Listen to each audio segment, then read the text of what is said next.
एवढ्यापासून किती घाण झाली इड काय काय केलं मुन्नीनी आता बेसन पीठ ओतून दिलेलं आहे. हा, जाऊ दे घे पुसून चाल काय गा काय काय काय झोपेल ना काय रे काय गा काय अरे अरे तू झोपेल होती काय झालं झालं काय काय झालं अरे काय रे तिची गंमत करत नुसतं घाबरा होतं तिला एक ना एक वय ना इकडे का ये बाई इकडे एवढी काला घाबरती तू अरे ही झोपेल होती चांगली ती खोलीतून वाघ घेऊन आला हिच्या बोकाने टाकला ती घाबरली मुन्नीला नाही ना माऊली अरे उठली ती झोपातून आता कस काय घाबरल त्या बाई अरे तने उतर बरं तू खाली उतर खाली त्याला लय मारेल मी त्या वाघाला तर मुन्नी पण आली पंचाला लटकल ना वर नको ना दादा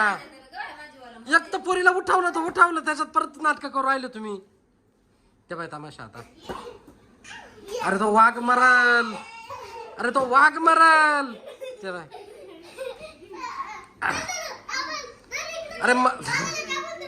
अरे मरून जाईल तो वाघ दादा तेव्हा अजिबात ऐकते नाही पाहिजे तू इकडे मुन्नी त्या बाई इतक्यात तर लय घाबरली होती का ग तनू इतक्यात लय घाबरली होती मी तर लय मारी ना माझ्या गाव आलं तर सांगा तू यायला लागे गपची बसायला मुन्नीच्या लागल ते बाय ओ बाबू तिचं तोंड बिन फुटल ना तू उठ हिला घे बरं साईडला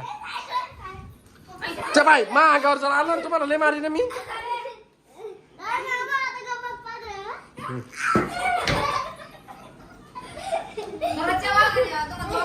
असे कसे पोर आहे रे इतक्यात झोपेल होती एवढी जोरात गागून उठली त्या वाघाला घाबरून तुला वाटतं खरंच आला का काय हा झोपत नसले खरंच आला का काय अंगावर अरे आता त्या वाघाला हाणून राहिले पाय कसे पोरीला जर लागला मुन्नीला ते बाय अरे